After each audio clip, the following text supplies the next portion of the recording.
This has been a very interesting video to make because I started my nothing journey in 2024 with this phone right here, the CMF Phone 1, a $200 phone, which despite its compromises, I just loved the modular design it brought.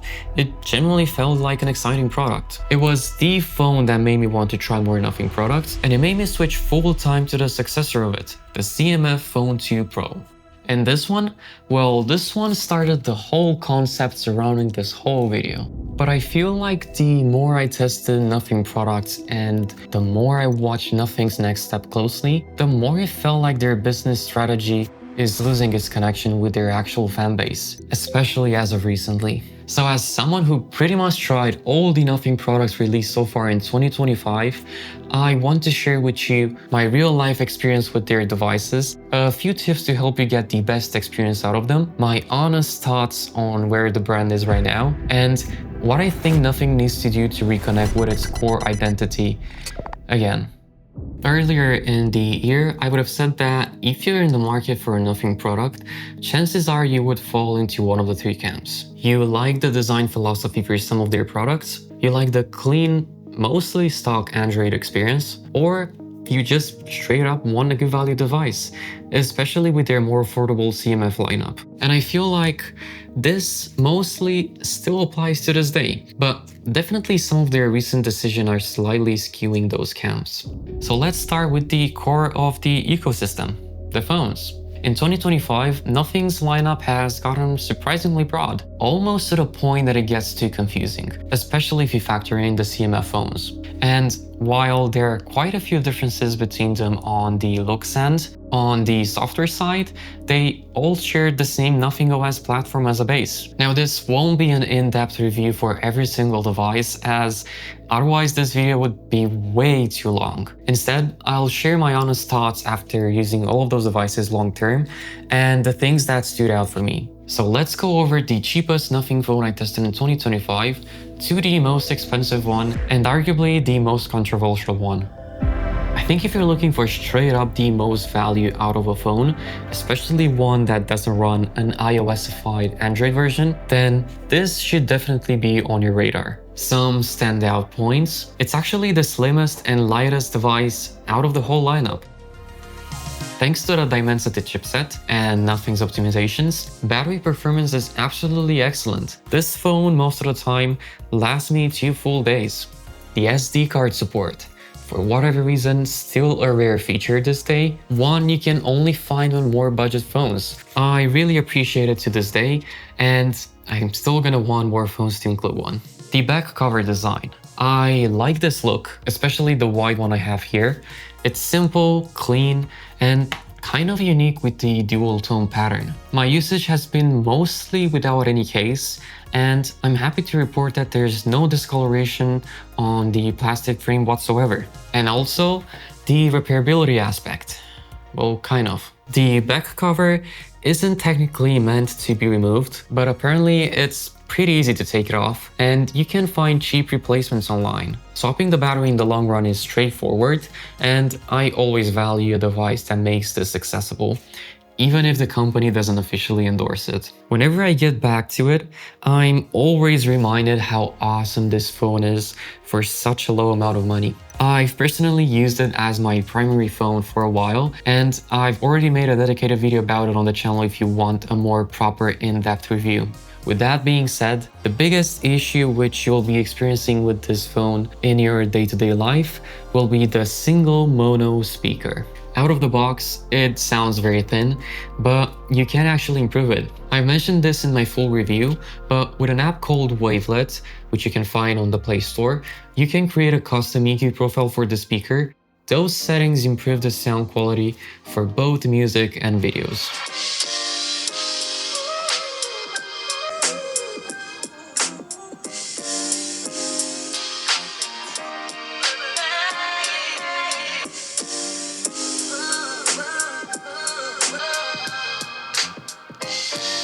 It's still a mono speaker system at the end of the day, so don't expect it to compare with the iPhones, or maybe the iPhone Air, kind of, but it's still a considerable improvement. And to mention other things that you should keep in mind, all of the cameras have electronic image stabilization only, no OIS. It's pretty decent with the stock camera app, but it's not quite the same as the optical image stabilization. Also, right now, only the main lens supports Camera 2 API. That's fine for most people, but if you're into using third-party camera apps, or even apps like Instagram and Snapchat, you just straight up don't have access to those other lenses. Nothing could easily enable this, and to be honest, I complained about this in my full review. I kind of expected them to add the support in a later software update, but so far nothing. And probably the biggest feature this phone has missing, in my own personal opinion, is the fact that there's no native eSIM support,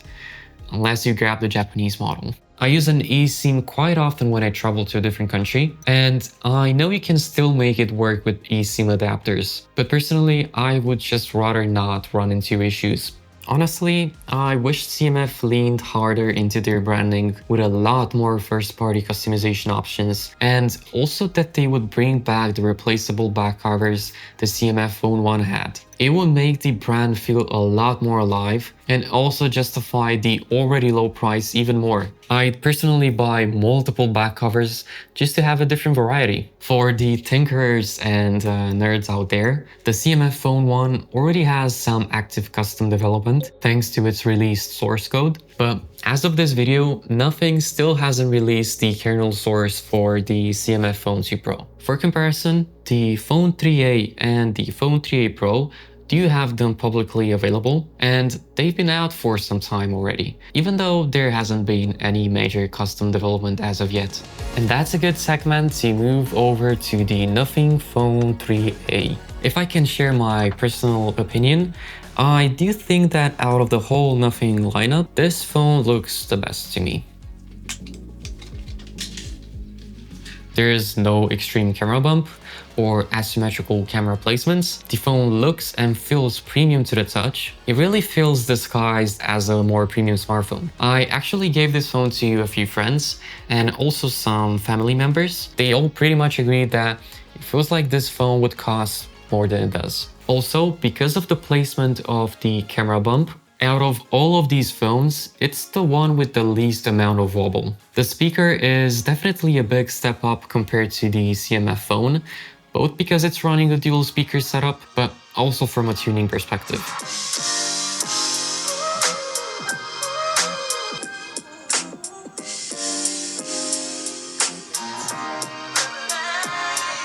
Now, doing the same method of tweaking the audio with the same Wavelet app, I managed to improve the audio quite a bit as well.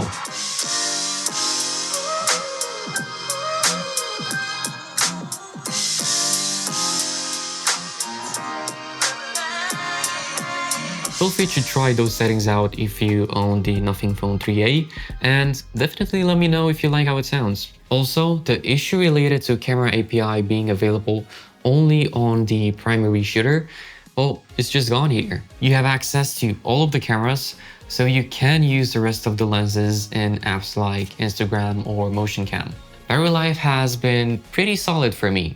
I would say still kind of on par with the CMF phone. In terms of overall performance, well, mostly has been good. This chip should be slightly better than the Dimensity one, but you still do get the occasional stutter if you take multiple photos. I do want to note that if you run some specific game emulators, something to keep in mind is the fact that Snapdragon is usually better supported. So you can get better performance with this phone instead of the CMF one, at least for this particular usage. For its downsides, well, there's still no OIS here, and again, also no native eSIM support. Of course, unless you grab again the Japanese model.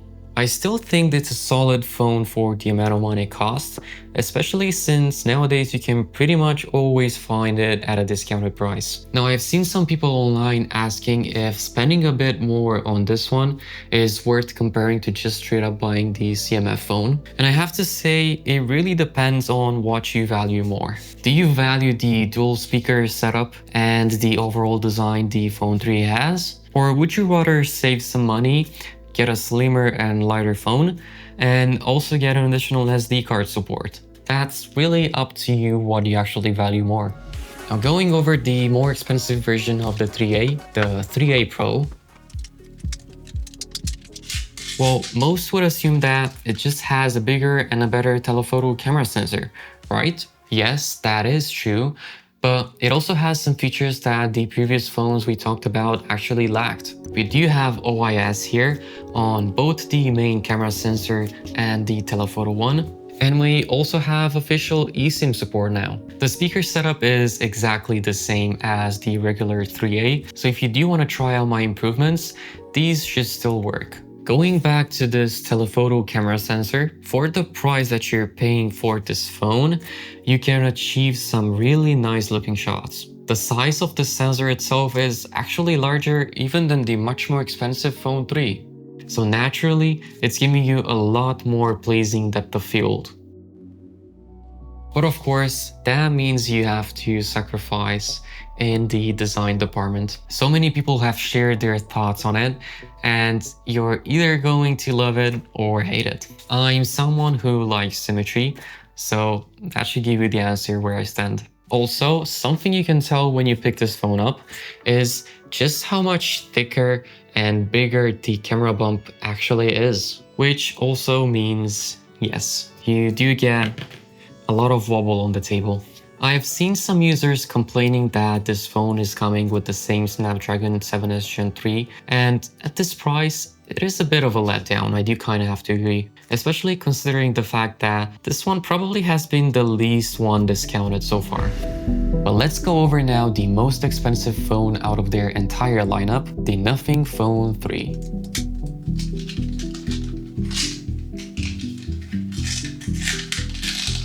This phone has got so much controversy online from so many angles, and as someone who does agree with most of these stances, I still wanted to see what using this phone is actually like in the real life. And my initial experience? Well, actually it wasn't that great. Literally from the moment I started setting it up, things began to go wrong. On the 3A and 3A Pro, I transferred all my data from the CMF phone using the QR code setup. No issues at all, but with this guy, it just refused to work. Even with a cable, still nothing. So I thought, fine, I'll do it the old-fashioned way, no full backup. I've connected to my home Wi-Fi, and yep, lovely. Then I figured, okay, maybe it's a Wi-Fi issue, since I've seen quite a few people have had similar problems with the Wi-Fi chipset. Apparently a known bug in earlier firmware versions. Let's pop in this SIM card and use mobile data instead. That should work, right? Nope. In the end, what I finally ended up doing was I set up the phone offline, then connected it to the Wi-Fi afterwards, which weirdly enough, it worked this time.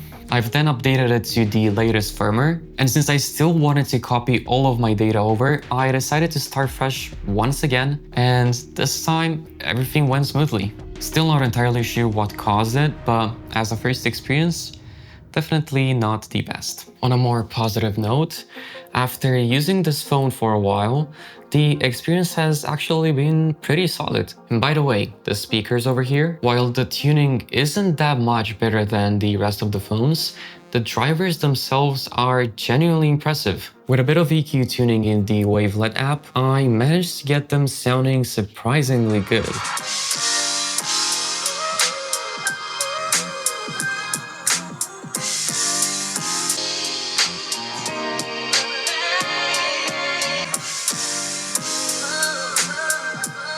Easily among the best I've heard in a modern smartphone. So if you got the Phone 3, definitely try those settings and let me know if you like the improvements.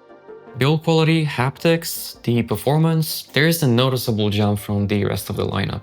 But at the same time though, this phone should be better, right? I mean, it costs a lot more money than the rest of them. And that's, I would say, one of the 4 big criticisms this phone got, the price. And while I'm at it, the other 3 being the chipset they decided to go with, the removal of the iconic glyph lights in favor of this new interactive glyph matrix, and of course, the asymmetrical camera layout. Now, yes, you could go on and on about, for example, not having external display output support, or about the fact that there's no LTPO display. But in the end, the main issue with this phone overall is the balance between their specs, the price, and the expectations their fanbase had with this phone, especially considering that Nothing skipped releasing the Phone 3 in 2024 to take their time building a true flagship. And while the Phone 3 is still a great overall device once you actually start using it, it's just not the one that the community was hoping for.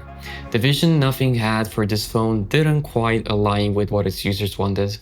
And just when you'd think that Nothing might take a step back and realign with what their community actually wants, they announced this, the Nothing Phone 3a Lite, a phone that seems to continue the same pattern we've been seeing lately, decisions that don't fully align with what their core user base has been hoping for. Now, I haven't had a chance to test it out yet, but from what I've seen so far, I'm not really sure what to feel about it. At first glance, it basically looks like a CMF Phone 2 Pro. It's running the same chipset, same display, same battery, and even the single mono speaker. But somehow, actually worse in quite a few areas, with the biggest one being the fact that they've replaced the telephoto camera with, you guessed it, a mostly useless macro lens. Please stop making excuses that people will use this thing. That just shows you that you haven't even tried using the CMF phone to take macro photos. I'm pretty confident in saying that the main 1X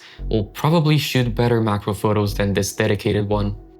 It kind of feels like this phone exists for 3 reasons. First, for people who still prefer the Nothing's design philosophy over their CMF aesthetic. Secondly, because CMF is now becoming an independent brand, still under Nothing, but now meaning that future CMF products likely won't carry the by Nothing branding anymore. And third, to quietly test more monetization strategies. Because yes, this is also one of the first devices confirmed to have ads built directly into Nothing OS.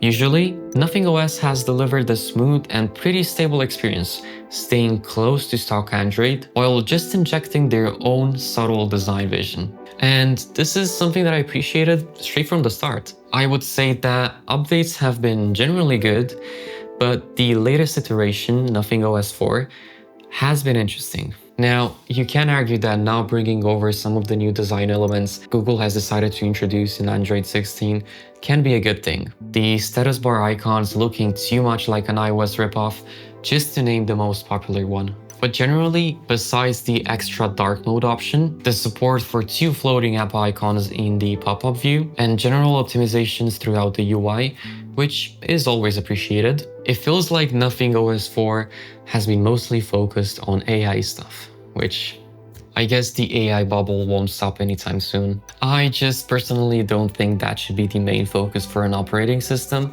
but that's just my personal take. If I have to look somehow on the bright side, it's an interesting concept the way they're using AI models behind Nothing Playground, where you can create as of right now those tiny apps that live on your home screen. And I also like the idea of having a dedicated community hub to share camera presets and EQ presets as well for their headphones. I can see how this can evolve too, but something that we can all agree on it's not a good thing to have on your phone is built-in ads. So many companies have been doing this with their lower-end phones, but with how Nothing OS has been marketed well since the beginning, this honestly came as a surprise to me.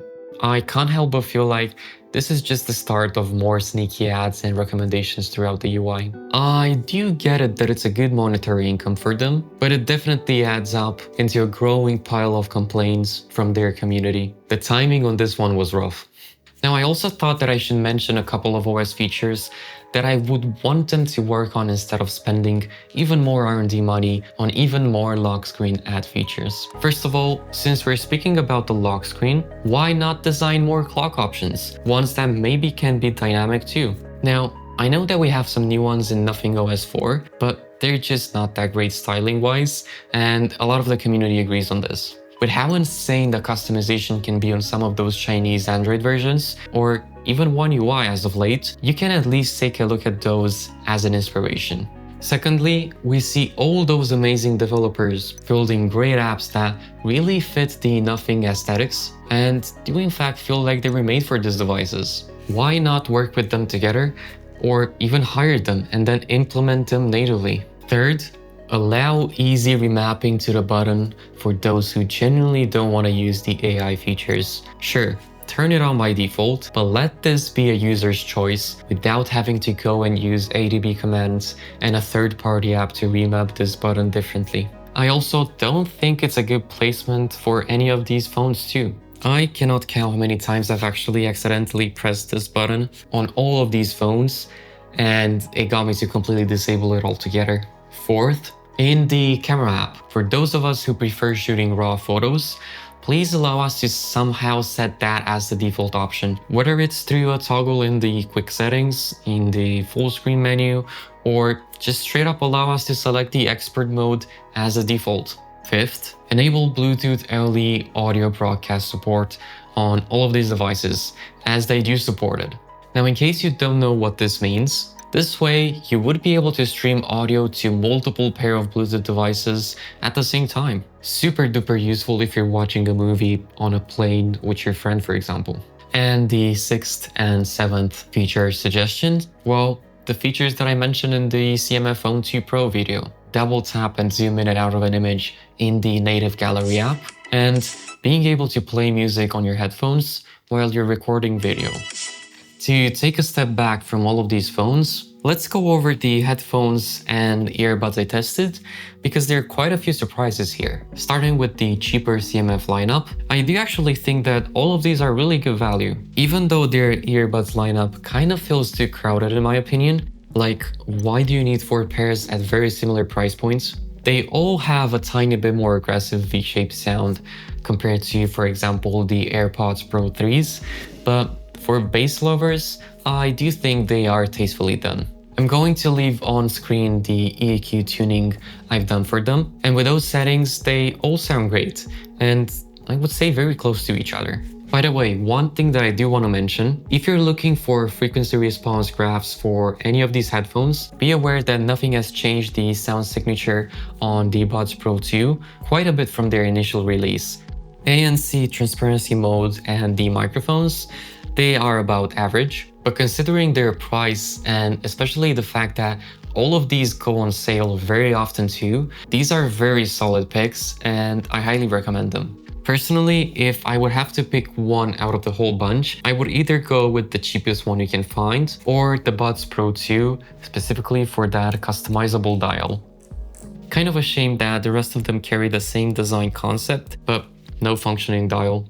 I mean, it does rotate, but it doesn't do anything. For their more expensive counterpart, the Nothing Ear lineup, I have actually only bought the Nothing Ear 3 that recently got released, and also the Nothing Ear 2024. So glad that they finally changed the naming back. I have sadly sold both of these, but for different reasons. The Nothing Ear 2024 model had a very good tuning out of the box, and I really liked them, but I had one big issue with them.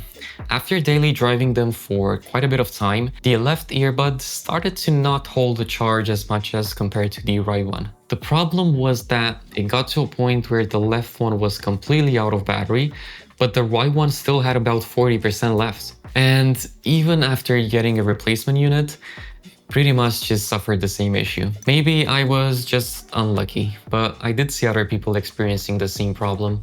And regarding the Nothing Ear 3, well, I just wasn't happy with them. The tuning out of the box was a massive downgrade compared to the previous model, and I would personally just pick the CMF buds if you're looking for that V-shaped sound signature. Now yes, you do have an advanced EQ option to somewhat bring that V-shaped signature down, and they definitely have quite a bit better tonality than the CMF earbuds. But I don't know, it's just weird that they've gone 180 from a perfectly balanced pair of earbuds, at least tuning-wise, to an aggressively tuned one. Also, that super mic feature that they showcased, they just straight up lied in some of their promotional materials. Can you hear me now? Nice.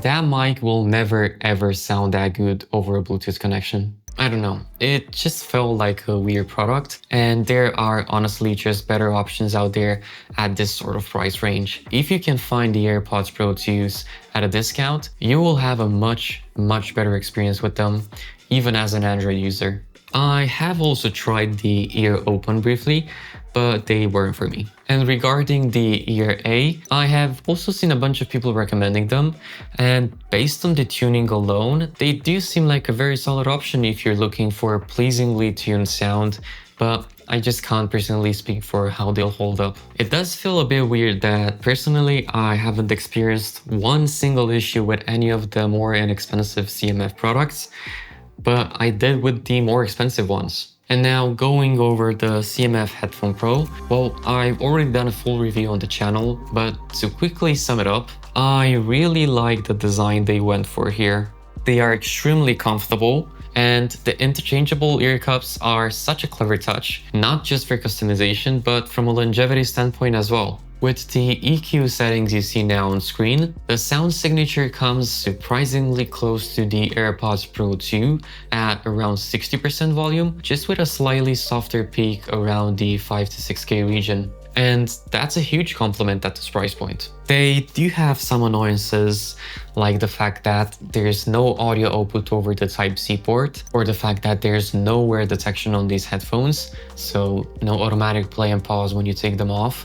But again, these retail for just $99 and actually often less. I honestly can't praise them enough for what they deliver. What's even more surprising is the fact that I actually prefer these over their more expensive Nothing Headphone 1. Now yes, these have a much better build quality, and its design definitely stands out more than the CMF one. Whether you prefer it or not, that is definitely more of a personal preference. The physical controls are excellent, actually probably some of the best out there. When it comes to sound quality, though, the out-of-the-box experience isn't that great, because when Nothing first released these, a lot of people called the sound signature dark. Over time, with firmware updates, they've shifted to a more natural profile, and when I first got them, I immediately updated to the latest software version. The low end felt fine, not overly boomy, which I appreciated, but the mids and highs sounded somehow boxed in, kind of like I was listening through a can. This was mostly due to a peak in the 1 to 2K region that gave an odd coloration to the sound. One good thing though, you can really tell these drivers are high quality because the dynamics are excellent. They respond well across the whole frequency range. But at some point, Nothing decided to release another update, changing their sound signature again, but this time, not in a good way. Why are you making such drastic changes to the sound signature? It just doesn't make sense. Anyway, with the latest version that's currently available, after experimenting with a bunch of EQ settings from the community, I settled on DMS settings from the labs as a starting point, and I tweaked from there. So I ended up creating two personal profiles, one on the fun side and one more balanced. Honestly, I'm very happy with how they sound now. If you end up grabbing these headphones, feel free to try those settings out and let me know if you like how they sound. So you ask, why I still prefer the CMF headphones? Well, honestly, for me, the most important aspects of a headphone are comfort and sound. And while you can make these sound very good, on the comfort side, they're just not the best. They feel really heavy on the head, and the clamping force is still a bit too tight even after some usage. And two more annoying issues which I haven't seen anybody talking about. When you press or slightly flex the ear cups, you can hear a faint clicking or crackling sound from the drivers. This is similar to what used to happen with cheaper IEMs back in the day. It's basically the driver's diaphragm moving under pressure. And second one, because of the way the headphones are built, even a light touch or bump on the ear cups can push air and sort of create those low frequency thumps that end up in your ears.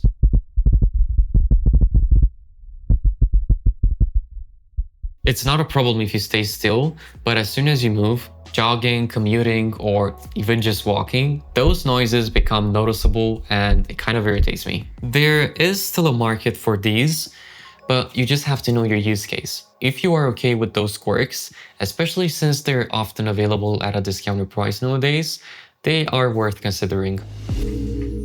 Now, before going over my final thoughts, let's briefly talk about the watch experience. This is the CMF Watch 3 Pro, nothing's first smartwatch that finally comes with a proper optical heart rate sensor, one that actually works quite well. Design-wise, I'm a bit torn though. It kind of gives off a toy watch vibe, like something that looks a little oversized and bulky, and I'd say I have a pretty average sized wrist, so that's definitely more on the watch than me. Just to give you a better idea, here's how the Apple Watch Ultra looks on my wrist, and also some Amazfit products too. When it comes to the UI, I actually think it's done pretty well here. It feels oddly familiar to me, kind of like what you'd find on the Amazfit watches, just with a smaller list of features and apps around it. If you mainly use your smartwatch for notifications, basic fitness tracking, and core essential watch functionality, then I think it gets the job done. Battery life has also been pretty solid too. I've been getting around 5 days per charge, with always on display turned on, and roughly an hour of workouts tracked daily. That said, I still think that smartwatches like the Amazfit Bip 6 or Active 2 feel more mature overall. They definitely have a wider range of features and better integration as well. Personally, I can't go without being able to pair an external chest strap. I use one for tracking my workouts as accurately as you can, but I know that might sound like a bit of a niche need. Still, if you want a watch that matches your Nothing or CMF phone and keeps the same minimal design language, I totally get the appeal. When I first started using Nothing products, it genuinely felt exciting. I know plenty of people who jumped on board even earlier with the Nothing Phone 1 and Phone 2, and for the most part, they've been pretty happy with them. In fact, I still remember watching the reveal for the Phone 1 and immediately being reminded of those wild transparent iPhone mods people used to do back in the day. I even bought one of those see-through covers for my iPhone 4. Damn, I miss those days. But lately, I can't help but feel like as time goes on, the brand's identity is starting to drift away from what it originally stood for. Most of their products are still usually good, but I don't know, I just don't want them to mess this up. To end on a note that feels weirdly fitting, there's a quote somebody we all know on YouTube has said: "You either die a hero or live long enough to see yourself become the villain."